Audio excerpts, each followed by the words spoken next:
கிறிஸ்தவனாக ஒருவன் வாழ்வது முக்கியமா, அல்லவென்றால் கிறிஸ்துவை போல் ஒருவன் வாழ்வது முக்கியமா? எது விசேஷம்? என்னை பொறுத்த மட்டிலே நான் என்ன சொல்லுவேன், கிறிஸ்தவனாக ஒருவன் வாழ்வதை விட கிறிஸ்துவை போல் அவன் வாழ்வதுதான் அதிக சிறப்பு, அதிக விசேஷம். ஒரு மனுஷன் ஒரு கிறிஸ்தவ குடும்பத்தில் பிறப்பானே என்றால் அவன் கிறிஸ்தவனாய் விடுகிறான் இல்லையா? அவன் அந்த மார்க்கத்தை விரும்பினாலும் சரி, விரும்பாமற் போனாலும் சரி, அவன் கிறிஸ்தவனாய் மாறி விடுகிறான், பிறப்பிலே கிறிஸ்தவனாகிறான்.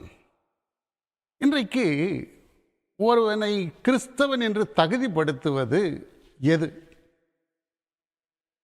நான் ஏற்கனவே சொன்னது போல பிறப்பிலே கிறிஸ்தவனாகிறான். சில வேளையிலே பெயரினாலே கிறிஸ்தவர்கள் என்று சிலர் அறியப்படுகிறார்கள். கிறிஸ்தவ ஆலயத்திலே ஒருவன் அங்கமாய் இருப்பதினாலே அவன் கிறிஸ்தவன் என்று அழைக்கப்பட வேண்டியதாக இருக்கிறது. இன்னும் சொல்ல வேண்டும் என்றால், சத்திய வேதத்தை தினந்தோறும் வாசிக்கிறதினாலே, ஜெபிக்கிறதினாலே ஒருவன் கிறிஸ்தவன் என்று அழைக்கப்படுகிறான். சபையிலே சாக்கிரமந்துகளிலே ஈடுபடுகிறதினாலே ஒருவன் கிறிஸ்தவன் என்று சொல்லுகிறோம்.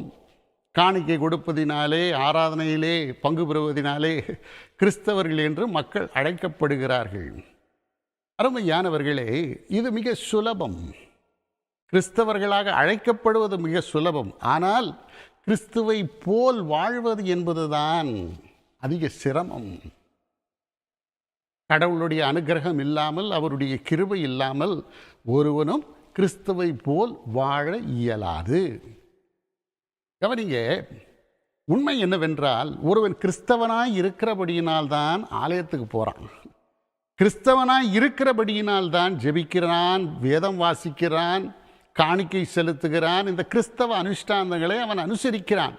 ஆனால் இப்படிப்பட்ட கிறிஸ்தவ கடமைகளை செய்வதனாலே ஒருவனை கிறிஸ்தவன் என்று சொல்லுவதுதான் தவறு. உண்மையான கிறிஸ்தவன் யார் தெரியுமா? கிறிஸ்துவை போல் வாழ்பவனே அவன் உண்மையான கிறிஸ்தவன்.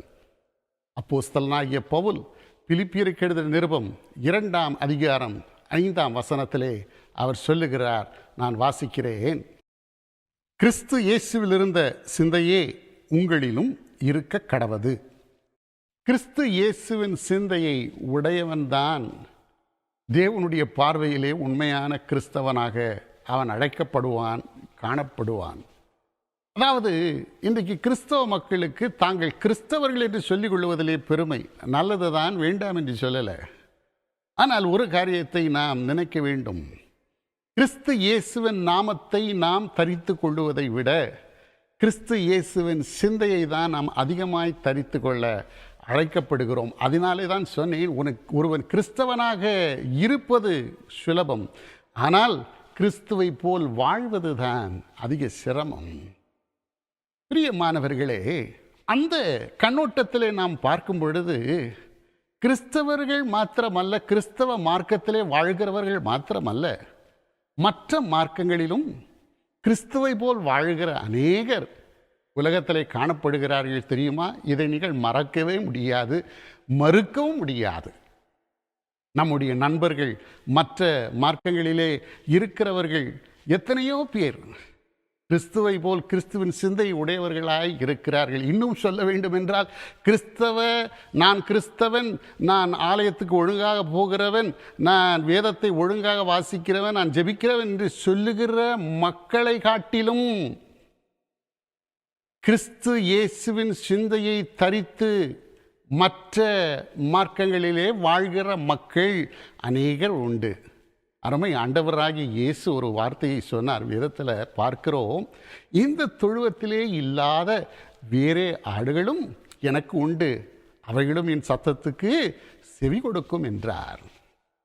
ஆம் அருமையானவர்களே, இந்நாளிலே இந்த உண்மையை தான் நான் உங்களுக்கு சொல்ல விரும்புகிறேன்.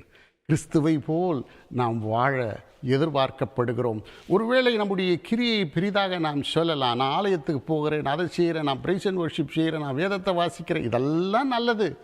அதனாலே ஆலயத்துக்கு போக வேண்டாம், காணிக்கை கொடுக்க வேண்டாம், ஜெபிக்க வேண்டாம், வேதம் வாசிக்க வேண்டாம் என்றெல்லாம் நான் சொல்லலை. இதெல்லாம் அவசியம். ஆனால் இப்படிப்பட்ட காரியத்தை செய்வதினாலே நம்மை நாம் கிறிஸ்தவர்கள் என்று சொல்லுவதுதான் தவறு.